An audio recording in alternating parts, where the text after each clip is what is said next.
जब सब कुछ खो जाए तब भी आस्था नहीं खोनी चाहिए। यह कहानी इसी बात का जीता जागता प्रमाण है। समुद्र की काली लहरें आसमान को चूम रही थीं। तूफान की दहाड़ें और यात्रियों की चीखें एक दूसरे से होड़ ले रही थीं। विशालकाय जहाज जो कुछ देर पहले तक समुद्र का राजा बना हुआ था, अब टूटे हुए खिलौने की तरह लहरों से टकरा रहा था। कुछ ही पलों में वह जहाज समुद्र की गहराइयों में समा गया और साथ ले गया सैकड़ों जिंदगियों को। सिवाय एक के, लहरों से जूझता, मौत से दो दो हाथ करता, एक अकेला व्यक्ति किसी तरह किनारे तक पहुंचा। उसकी सांसें फूल रही थीं, कपड़े फटे हुए थे और चेहरे पर नमक की परत जम चुकी थी। जब उसे होश आया तो पाया कि वह एक ऐसे द्वीप पर था जहां सिवाय लहरों की आवाज और पक्षियों की चहचहाहट के कुछ नहीं था। उसकी आंखें आसमान की तरफ उठीं और कांपती आवाज में निकला, हे प्रभु, क्या यह मेरी मौत से भी बदतर सजा है? उसे नहीं पता था कि यह सजा नहीं, उसकी किस्मत का सबसे बड़ा वरदान साबित होने वाला था। दिन बीतते गए लेकिन उसके लिए कोई मदद नहीं आई। वह रात समुद्र तट पर सोकर बिताता। अगले दिन जब वह जागता तो फिर से ईश्वर से प्रार्थना करता, लेकिन कोई मदद नहीं आती। कुछ दिन ऐसे ही बीत गए। अब तक वह निर्जन द्वीप के जीवन को अपनी नियति मान चुका था। व्यक्ति ने कुछ लकड़ी और घास इकट्ठा करना शुरू किया और अपने लिए एक झोपड़ी बना ली। टूटे जहाज से चीजें इकट्ठा कर उन्हें झोपड़ी में रखा। वह नारियल और मछली खाकर जीवित रहने लगा। झोपड़ी में रहकर वह अपने दिन बिताने लगा। एक दिन उसने आग जलाई और कुछ भोजन बनाने गया। जब वह लौटा तो देखा कि उसकी झोपड़ी आग की लपटों में घिरी हुई है। अपने एकमात्र आश्रय के नष्ट होने से वह बहुत दुखी था। क्रोध में उसने आकाश की ओर सिर उठाया और ईश्वर की शिकायत करने लगा, हे भगवान, मैंने आपसे मदद भेजने को कहा था, लेकिन आपने मेरी प्रार्थना नहीं सुनी। मैंने यहां रहने के लिए एक झोपड़ी बनाई थी और आपने उसे भी जला दिया। आप बहुत क्रूर हैं।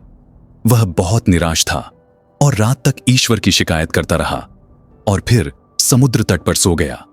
सुबह उसे एक बहुत तेज आवाज से जगाया गया। जब उसने आंखें खोली तो देखा कि एक जहाज तट पर आया है। वह अपनी आंखों पर विश्वास नहीं कर पाया। वह बहुत खुश था कि आखिरकार मदद आ गई है। वह जहाज पर चढ़ गया और जहाज चलने लगा। जहाज पर चढ़ने के बाद उसने कप्तान से पूछा कि आपको कैसे पता चला कि मैं इस निर्जन द्वीप पर फंसा हूं?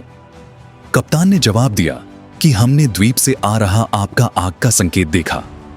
हमने समझ लिया कि द्वीप पर कोई है, इसीलिए हम यहां आए। आदमी ने कहा, लेकिन मैंने तो कोई आग का संकेत नहीं भेजा। कप्तान ने कहा, लेकिन हम तो आग का संकेत देखकर ही यहां आए हैं। तभी आदमी को अपनी जलती झोपड़ी याद आई। उसने समझ लिया कि कप्तान जिस आग के संकेत की बात कर रहा था वह उसकी जलती झोपड़ी थी। उसने समझ लिया कि यह ईश्वर की योजना थी कि उसकी झोपड़ी को आग लगाकर उसे निर्जन द्वीप से बाहर निकाला जाए। उसने समझ लिया कि ईश्वर की योजना उसकी अपनी योजना से बड़ी है और वह ईश्वर का धन्यवाद करने लगा। अगर हम अपने जीवन में देखें तो पाएंगे कि हम अपने जीवन में बहुत योजनाएं बनाते हैं, लेकिन जो हम चाहते हैं वह नहीं होता, और जो होता है वह हमारी पसंद का नहीं होता। हम हमेशा अपने सीमित दिमाग से अपने जीवन की घटनाओं को समझने की कोशिश करते हैं। जब मुसीबत आती है तो हमारा विश्वास डगमगाने लगता है, धैर्य टूटने लगता है, आशा फीकी पड़ने लगती है और हम ईश्वर की शिकायत करने लगते हैं। ऐसे समय में व्यक्ति को ईश्वर में विश्वास बनाए रखते हुए मुसीबत से बाहर निकलने की कोशिश करनी चाहिए। 7 अरब से अधिक लोगों की दुनिया में ईश्वर के पास हर एक के लिए एक उद्देश्य और योजना है। हमें हिम्मत नहीं हारते हुए सर्वशक्तिमान में विश्वास रखते हुए अपने प्रयास करते रहना चाहिए। हमारे प्रयास और ईश्वर का आशीर्वाद मिलकर हमें हर मुसीबत से बाहर निकाल सकते हैं।